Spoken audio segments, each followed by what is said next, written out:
Hi, my name's Eddie, and I went to an amazing event by BEEqual. BEEqual stands for Balanced, Empowered, Equal. Their meetup community and Slack group aims to bring everyone who wants to make the tech industry more inclusive and diverse together to push towards that common goal so we can all benefit.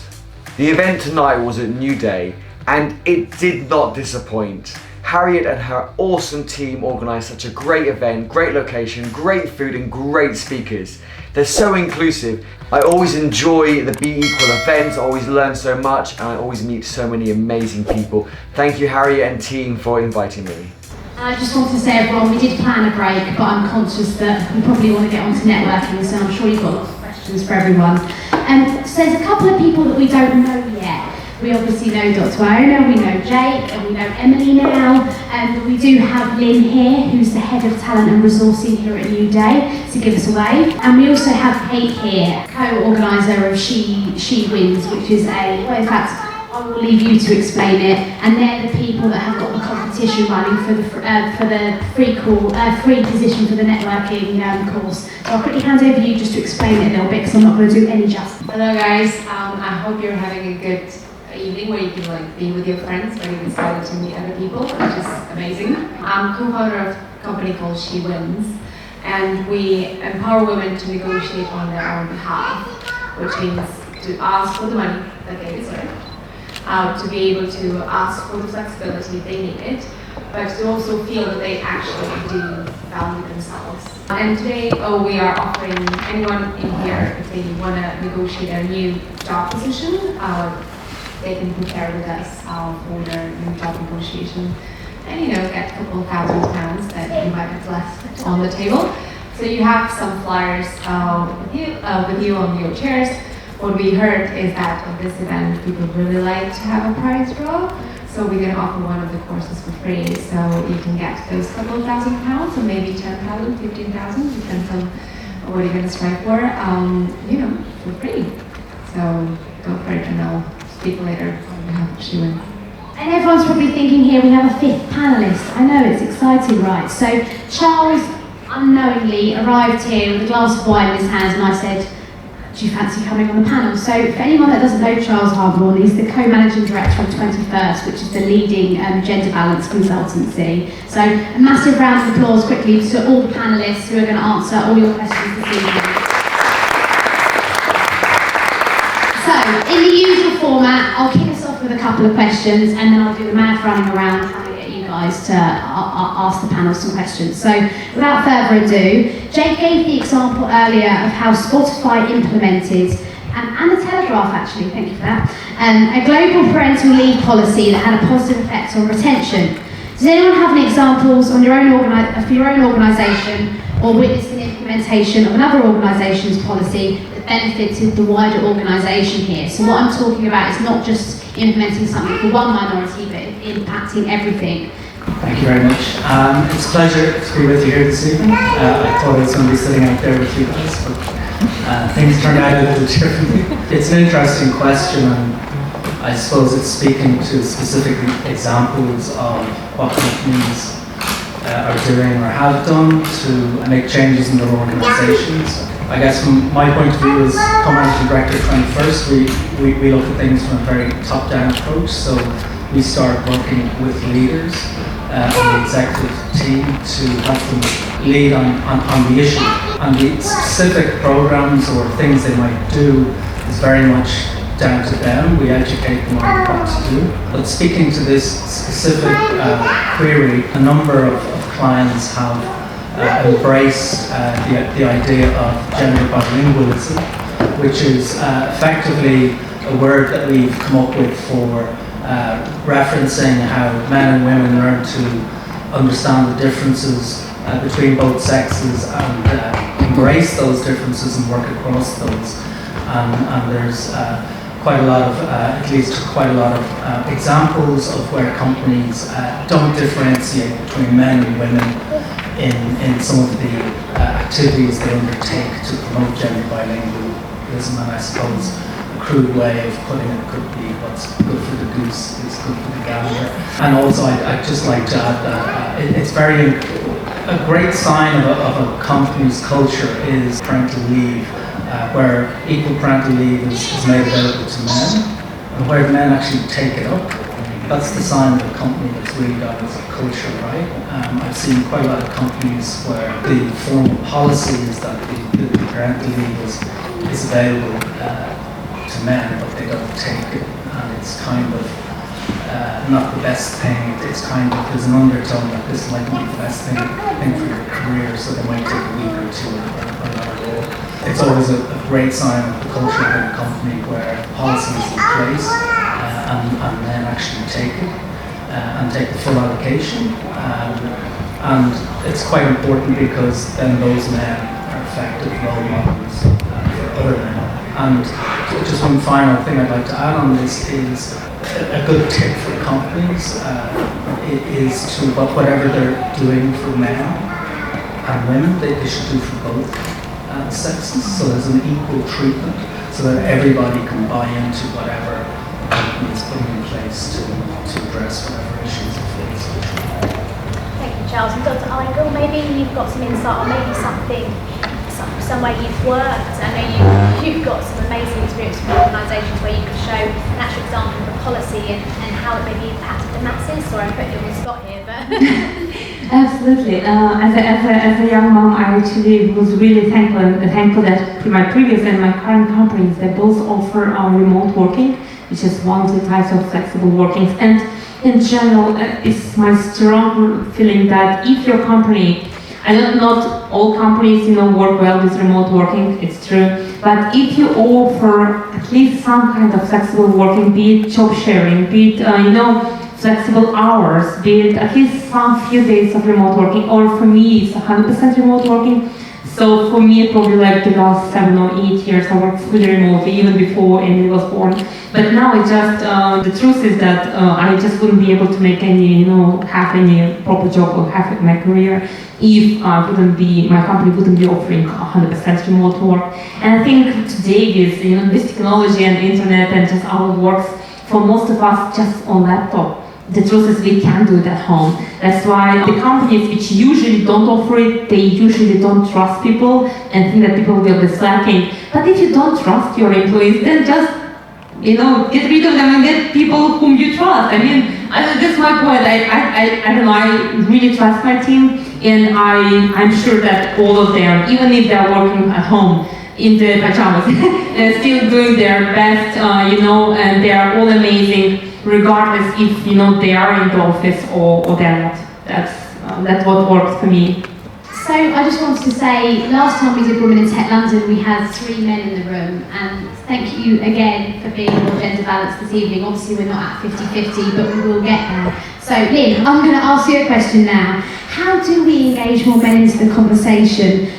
Everyone here tonight, everyone in part of the community agrees that engaging more men and having more gender balance in the technology industry is a benefit, but how can we get to 50-50? What can we do? You're head of talent resourcing, you do what you do new days, L&D, help me out here. I think for me, I think the biggest thing is we talked about before, Harriet, was you stop with the labelling, so it was women in tech, and I know that can be uninclusive, so I think we have to really start with being much more inclusive of everyone, because I don't think I've got the silver bullet, I'm afraid to say.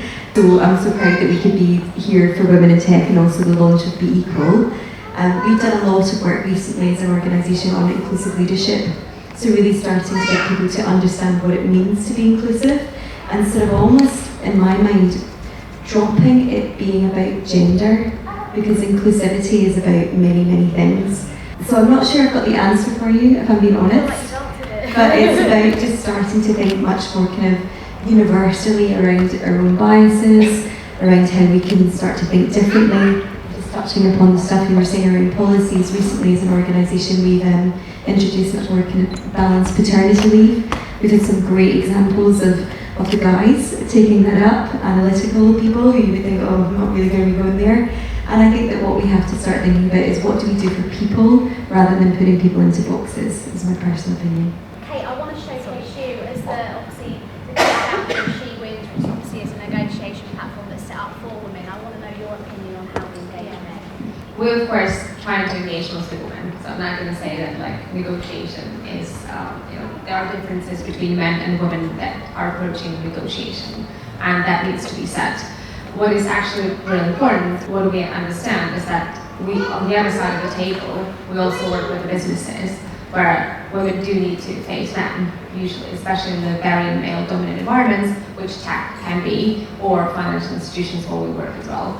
And it's important to understand both sides of the table really well and work with them, rather than being like, sometimes you can put them to the boxes, but and we do at some point, because women are unique in the way how they approach negotiation, from the way how we are brought up, from the way how we feel about our own value, from the way how we are perceived if we're negotiating on the other side of the table, especially in the male-dominant environments. But it is important to help the other party to understand what differences might you have. So we have events that we do, workshops for businesses, where we talk about negotiation for women, and we teach them to discuss negotiation and talk about special differences and actually things that they can embrace as being a great negotiator, and understand the other part better. But we also invite men. So the companies are bringing men there to help them understand what women can actually face. Thank you so much. And we've talked about women, we've talked about men. I want to kind of go on to gender fluidity and what that means. It's obviously a learning process for all of us. When we talk about D&I, there's so much involved, and I'm constantly saying to people, in fact, I was with a couple of ladies in the audience today, and we all agreed that the goalposts move every day, and we constantly have to upskill ourselves on what's the right thing to say about trying to get ourselves into trouble and being outdated with the new words, new things. So gender fluidity, I think I'm going to channel that over to Jake over there. It's not simply men and women anymore, and that's another reason why we've changed the name. If you're a woman in tech, that's anyone who identifies as a woman, wherever you are on your journey. And what I want to find out, and it's something that I'm currently upskilling myself on, is how can we be more inclusive to those communities? So please tell me if you are comfortable answering this. I'm going to slide the microphone over. I think I can just do it through this. Oh, wonderful! It's almost like we're in a tech firm or something. I've got this booming voice. You're absolutely right. And I think the whole the conversation has evolved and always continually evolves. And I think when we talk about gender is no longer binary. We see quite a lot in the press at the moment around transgender community, which has always been there. It was just known as transsexual years ago, and kind of language has kind of evolved. But there are people that it's a spectrum, and I think if we're going to evolve the gender conversation, it's around kind of saying, hang on, how do we make this about everybody? When we talk about binary gender, yes, it's great to go and go, it affects men and women, but the best practice is to go, if you're employed by us, these benefits are for you regardless of which box you tick. Companies such as Aviva has done some really great work in parental leave and caring commitments, for example, by just saying, if you're employed by us, you get these kind of benefits. But I think the other kind of part is around, if you're acknowledging where you're at as a company on the journey, right? When you look at some of the kind of the trailblazers in the D&I space, I think it's really easy to kind of say, that's what we're aspiring to aim for, but actually sometimes you need to kind of do the characteristic-led conversation first of all, before you kind of go, actually D&I is about all of us. And I think it's really acknowledging that sometimes you do need to kind of go, we're going to talk about men and women, and then we're going to educate around LGBT, and then we're going to cross these two things over around the spectrum of gender, and then we're going to talk about mental health, and you kind of start latching these things on. That this is the whole conversation around, as a D&I practitioner, is what I do. Sometimes you have to acknowledge where the company's at, and the culture, and the sophistication and maturity.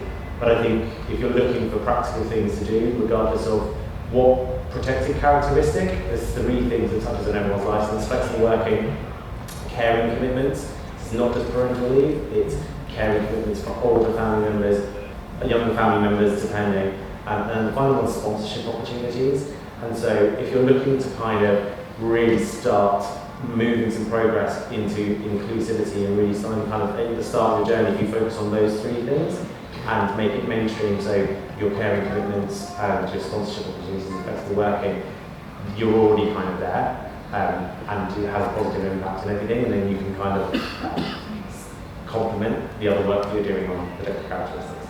Thank you so much, Jake. I don't know if that was a bit of a learning curve for you, but it was for me. I just want to remind everyone the next event is on Consciously Inclusive, but the one in October will be about intersectionality, and I'm on a learning journey myself, so if anyone does feel like they don't quite fit in one box, and they fit in many and want to tell their story, we are desperately on a call for speakers, however you define yourselves, and if you want to share your story, please come and speak to myself or Adele on that. But just to stay on the same topic, about inclusivity, and I think this is one for you, Kate, how can we ensure from a policy point of view, because I know that's we're not able to do always such great fun things, it's normally policies, initiatives, how can we value all employees in the same way? Sorry. So there's one really good example, and I will unfortunately we'll talk about genders because there's gender pay gap. It is between genders and it's between different backgrounds, but there's one thing that was really helpful, not on the policy level of the companies, but actually in California, they feel a big question that is about asking you about your previous salary. So currently in California, no one can ask you a question, how much were you paid before? In the UK, you can. You can still say, I don't want to answer that question, but how are you going to be seen? So you're going to be seen as a liar or as a person that's just don't want to disclose, and it's just going to create an intense relationship. And you want to have a good relationship with your future employer. So you would rather answer that question. We teach people how to answer it in a really good way. And that in California, just going back to that example, what it happens is that when you ask the question to the person, it can be man or woman, it doesn't matter who they are, if they are underpaid in that particular moment, you're going to see them as less valuable. Because if you compare two people, and one of them was paid 60K before, and one of them was paid 50, you're going to see that the other one that is 60 was valued by someone else a bit more. If you don't ask that question, if you just talk about the skills and experience of those individuals, if you talk about what are the things that they can achieve for you, and if you let them actually embrace that they are here in front of you, that they want to be employed by you, not about their previous salary, you can actually compensate them in a much more fair way. So this is one good example that I will mention that hopefully in the future She Wins will advocate for in this world in the UK. It's going to be your little cheerleader there. So Claire, Kate's co-founder of She Wins, founded Code Club, which got merged with Raspberry Pi. I'm sure most people are familiar with it, and they're going to bring that petition to England, aren't you? You're going to try and ban that negotiation question in the UK, which I will share with the group because I think it's really important that we jump on board and sign that and see ourselves as pioneers within that. So thank you for sharing that. Just on that as well, so the UK government, when they talk about the gender pay gap and they've got actions that really impact, they say around the transparency of salary through attraction and promotions, etc., is one of their actions that proves it works to close the pay gap. And so it's on the government's radar already that we need to get more visible, and we need to offer it up. And it's, yes, it's complicated, and I think part of it is British culture is let's not talk about sensitive things because we've got stiff upper lip. But I think if we're going to make any advancement in this space, that's an opportunity right now. We've actually recently been working with a D&I consultancy, and that's one of the things that we've done is done a sort of bias audit of all of our recruitment practices.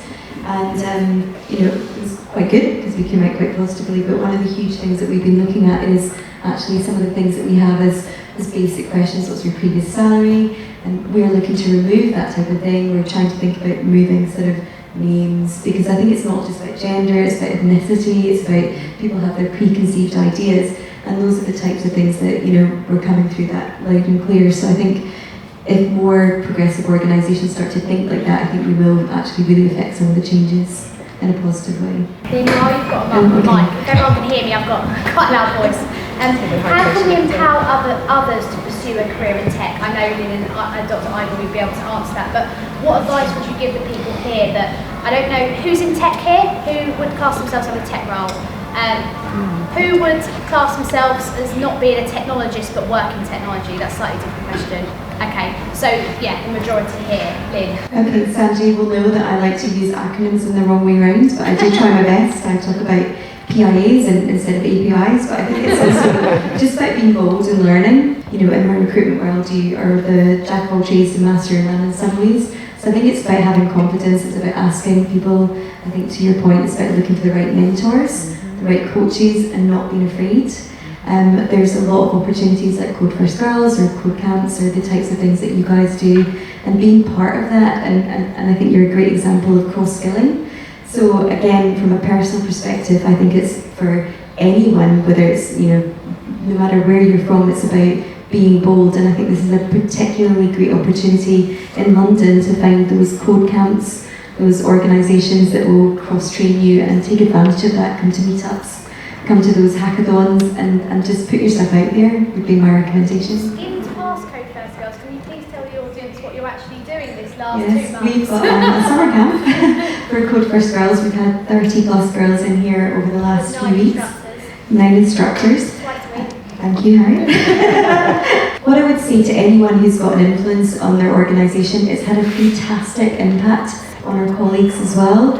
And the participants, the mentors, the sponsors, it's been a fantastic talent development programme. But yeah, that's been amazing. There's a great buzz in here 2 nights a week, so it's the first of many, I'm sure. And who is from New Day on here in case someone was looking for a new opportunity in tech? Hands up, New Day.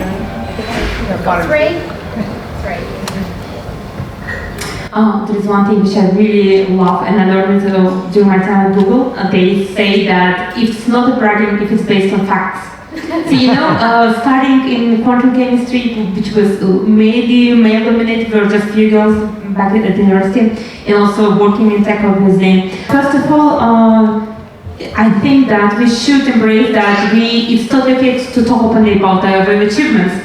And second thing, to me, to be honest, my colleagues, it was never about gender. So I think that if, you know, it's all about, you know, the way you person. So I think that it's very important that we don't, like you all already said, that we should stop putting people into boxes and saying, and I'm also teaching my daughter, like, you know, people, we go to the conference, people oftentimes offer her a pink badge or a pink balloon, you know, and I think that is something that we as a society are all responsible for. So if we will stop putting pink things, which is okay, I mean, if your child actually likes it, but my daughter likes pink, so that's why, and I think if we will stop putting, you know, these toys are for girls, these toys are for boys, I think if we will stop seeing this, you know, male and female in toys, in colors, in science, in the way things you study, things you work in, I think we will all get better, because there is really no such thing as a you know, female department at the university or male one.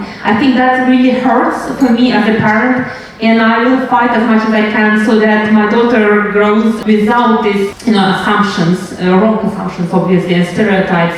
And I think that if we will create a society free of stereotypes, we will all just benefit from that. We will have, you know, equality or diversity and everything. So I'm going to go ask one more question, and I'm going to open up to the audience and do a bit running around, so prepare yourselves. And I really can't resist this, so I'm so sorry, Charles. Charles, as co-managing director of 21st Girls, you've obviously gone from women in tech, we're now at gender balance. What's next?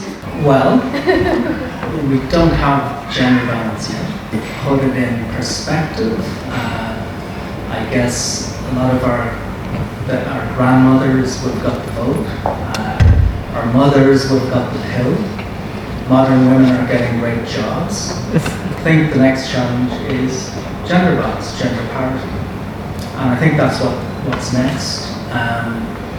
And I think for me, one of the most important things to achieve that is education, not blame each other, include men in the conversation.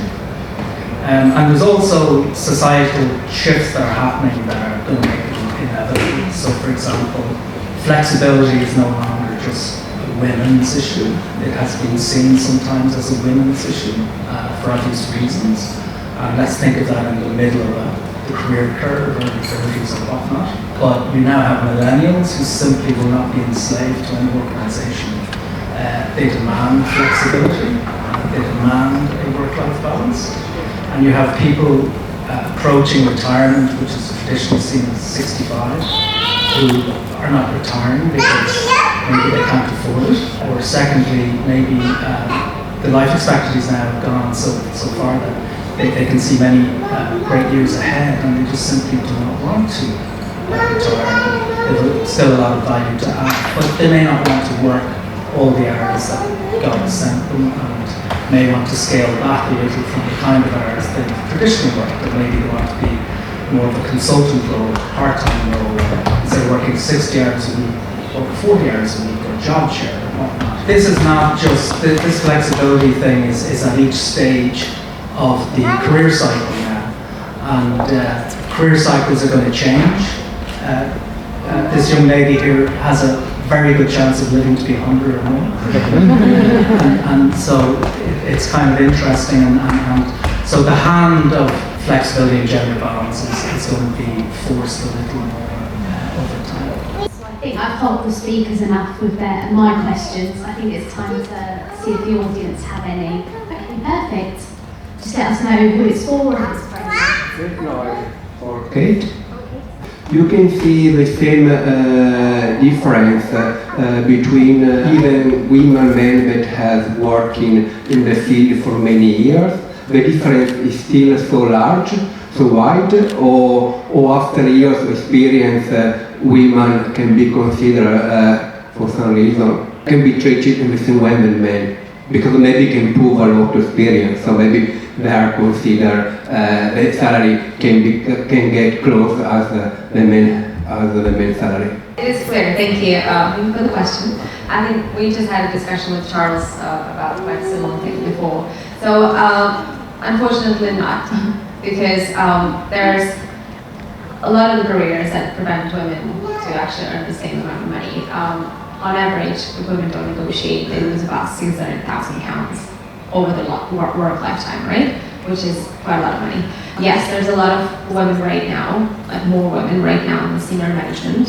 Some of them might be earning the same amount, the way how we get them, right? So it's just, there's so many companies, there's still, especially in the finance, sometimes in tech, where like there's just not enough women out there. There's not enough women in the second level below, and then the second level, and the third level, and the fourth level, and just. So neither they give a possibility to get. Yeah, so it's just from the first moment when you're getting your first job to the moment when you're retiring. If women don't negotiate or not allowed to negotiate, they feel uncomfortable doing that, they will lose money. They will earn less. It is improving, but there's still a lot of work that needs to be done from the side of women and from the side of the companies. And it's not women's fault. It's just women have been working in the workplace full time for about 60 years. The world of workplace has been, in most of the cases, created by men. So we're all learning. It's a learning curve.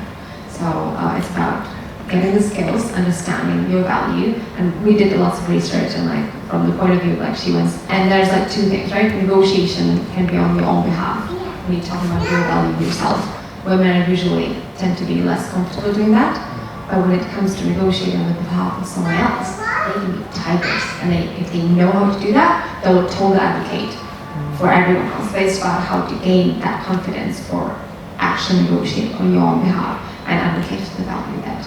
Answer your questions. Does anyone else have any questions for the panel? I think we're going to take a couple more before we. I'm quite an avid knitter, and there's been a big row in the knitting community on Instagram recently about racism, white supremacy, and sexism.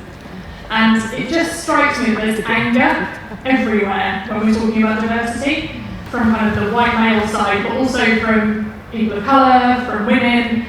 And I just kind of want to understand how we can remove the anger from the conversation a little bit more. I was loving because I was like, yes, I totally appreciate it. And I guess, you know, the white male side of it, because they don't feel like the conversation's part of them, and they're kind of like, not about us, this is load of rubbish, we've not been educated and kind of side of it. And so, but from the race side of it, like, I get it. Imagine experiencing racism on the day-to-day and then having to then talk about it. Like, if you're on the side of experiencing racism, of course you're going to get, excuse my language, pissed off, right? And so, yes, absolutely. There's kind of getting to this really pivotal point where the world's in this very weird juxta, I think, where we are ultimately, we're less tolerant in some aspects, we're more divided, etc. And I think the only way to kind of do it is to engage in conversations. And so I was talking about this with a friend of mine who works in the D&I space around the Muslim community of Birmingham opposing LGBT education around, it's not sex education, but it's around education that LGBT exists. And I guess the kind of conversation was, how could we dissolve that particular thing? And actually, if you look back to history where the LGBT community supported the miners during the 80s, there's almost a bit of, one community has to kind of show that, let people in, have a conversation, and you know, I think there is that, but I think it's really difficult, especially when I was talking about those echo chambers, because you tend to fall into people that think similarly to you, and so having to actively seek out a different perspective and engage in that conversation is emotionally draining. I don't have the answer, but I think it's around, if you're particularly passionate about it, it's how do you either, if you've got a way of thinking, challenge your own perspectives and biases and thought processes behind things, but then also how do you foster, how do you kind of be more inclusive, or how do you kind of get more balance, you know, in what you're, you know, the conversation, and trying to kind of educate more people on the different side of it. I think that's the answer. It's very hard because people are so hardwired and it's such an uncertain time. People like to just know what they've always known. People don't want to be necessarily receptive, and so it's how do you covertly educate people in a way that's not going to offend or kind of do it. But I don't know if all the answers on that. But basically we started, you've got to start somewhere, you know, so we started with a women's forum last year, just trying to understand, you know, what could we do a little bit better. But we did a women's forum, you know, and it was very well intended, very well received. But what came out of it was a couple of things. So number one, it wasn't a women's issue, you know, there was cultural challenges which ultimately drove the kind of outcome of much more kind of balanced parental leave, you know, all of those different things, because we realised that some of the challenges as women were having were exactly the same as the men were having through the things that we got through our pulse survey. But it was really interesting. So we had this sort of, what about us, you know, we weren't invited from the blokes, and then because, you know, there are a lot of women in UD, we couldn't have everyone there. So we had to take a point where you take it to a certain level. So you start with more senior women to think about, you know, that you can do a top-down approach, and then the junior women were saying, what about us? So what has happened is a bit of a movement in UD as a result of this, because our CPO is you know, quite inspirational, and she was like, look, you know, I can't do everything for everyone. We've got to start somewhere. And then we've had this sort of splinter group of kind of like guerrilla women who've gone, you know, something, let's do something. And last week we had like the seminar breakfast for everyone to come around inspirational speakers. And I totally resonate with what you're saying, because, you know, the minute you start to do something that you think is positive, there's always sort of negative outcome. But I think if you create the right culture, the right level of openness around it, the right environment, then hopefully that from an organisational perspective, I can't speak societally, that you get the right outcomes in the end. But I do think there's a level of discomfort every time you start something new. As you can see, we've got the Pride steps. I'm sure there are a few people in here who are not happy with that, but we are proud to do that, and we hope that more people are. And you know, if you're not comfortable with that, it's part of the New Day values. So pipe down a little bit and come to work and be inclusive. So everything you said, it totally resonates, but I think you've got to start somewhere, is my view from an organisational perspective. On Ellen's show, Ashton Kutcher, he once mentioned something very, very similar. So that all area knows that lots of different conferences try to implement very small thing, which is called a room where, you know, you can, you know, breastfeed, you can change a nappy for your child, you know, something very, very simple, just a room. But what people don't notice that people oftentimes call it a restroom. So, and what Ashton Kutcher said on the show, she said, well, there's a mother's room, and the changing table is in the female toilet, which is also a mother's room. Oh, but what about me? So even people who are, celebrities in LA, even they struggle, because he was alone, walking around with his daughter, but he wasn't able to change her nappies because there was not a parent's room, but there was a mother's room. So I think that's a really small thing, and it really, makes me a little bit angry every time I see it. But I think such small things, which probably only parents can understand, I don't know, but they actually make a difference. Because when you have a partner who is equally doing lots of things, happy with lots of things at home, then it really makes a difference when you have equal things everywhere, not just in workplace, but also in family. And oftentimes actually starts there. I think I was just going to say on that as well is that the future of D&I, the D&I 2.0, is probably going to be employee experience. I think my phone's died, so I've got a big goal. It's probably going to be like employee experience. I think if you turn around and if you're either on the D&I journey, starting the D&I journey, kind of wherever, it's kind of for different groups of our people, what is the experience that they are going to have and what's the impact on them? And I think that's where we kind of shift into a more inclusive mindset to go, oh, okay, we're going to do this thing for women, but hang on a minute, we're going to forget the men, or we're doing this thing, etc. And I think that's the kind of, it's got to benefit everybody, ultimately. Hi, thank you for all of this. It's really inspirational and it's really nice to hear.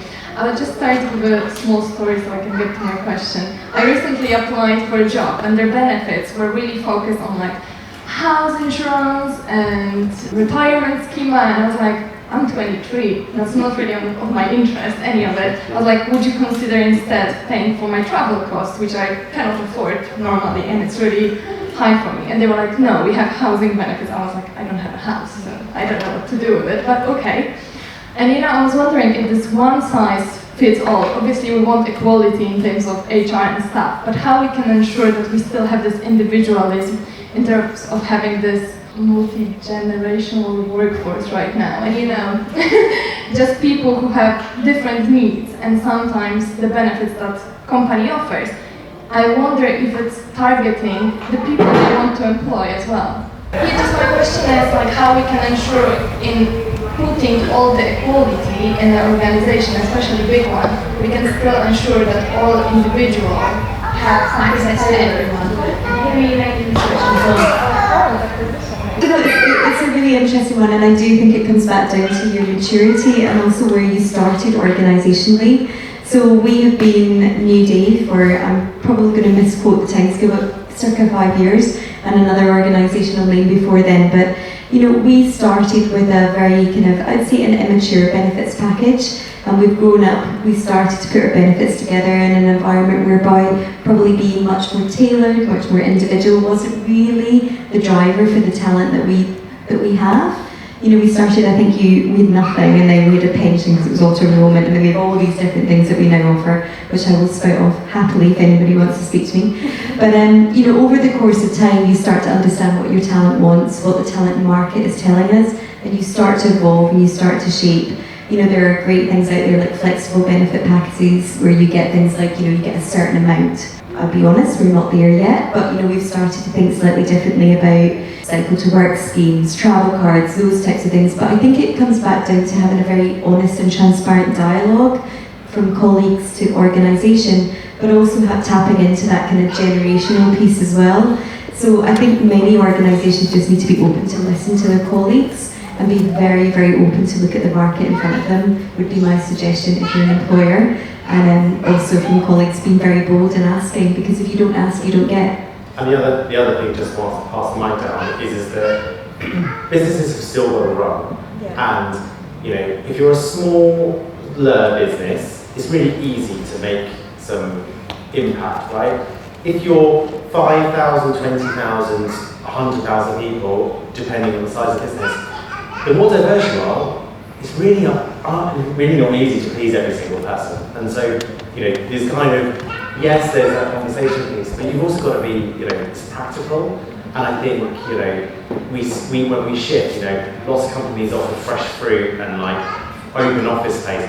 I'm dyspraxic, I hate open offices. I'd much rather like a quiet little space because I get really distracted really easy. But that's just the nature of what it is, and so it doesn't work for me, so I've kind of got to adapt to my style. I think it's important to kind of acknowledge your own individual needs, but also take it really practically. Like, we can't please every single person and meet every single person's needs, but I think the flexibility part piece and enabling and empowering people to have the careers that they want to, and that doesn't mean necessarily there's one career path and you have to follow that one particular route. It's how many career paths do you kind of have, and I think that's flexibility and kind of how do we empower people to make their own decisions. I think that's going to be the future world, but there's a lot of work that needs to happen for companies to get to that point. I'd just like to share an anecdote with you because I had a conversation on this with someone last week. So the background is we're actually thinking of hiring some people, and I have a friend who's a director in one of the kind of world-leading consultancies in their office in Dublin, and I rang him up and I was asking him how much consultants get paid in your company and graduates and all this kind of stuff. And the discussion went on, and he was saying that they've noticed over the last 5 years the caliber of people they were getting wasn't as high as they'd always gotten, and it's becoming a problem for them. So they had a good look to see what was going on, and all the talent was going to places like Facebook, Google, all the big operations in Dublin. So it was a concern for them, and they were wondering how do they address this. So they came up with a couple of different, I guess, compensation models for graduates to take advantage of. But the thing that really started getting the real big talent back in is they put in place an €80 a month welfare allowance. And basically, the young graduates who were coming in were getting 80 quid a month cash to spend on. And that one thing, apparently, the caliber all of a sudden, the talent they were getting back in was what they were looking to get. So they were taking people back from the likes of Facebook and Google. So I suppose it's interesting that you should ask that question, because it's something that I came across myself last week. The thing that shouted out to me was that it's important for organisations to be in touch with their talent base and understand it and know what exactly it is that they want.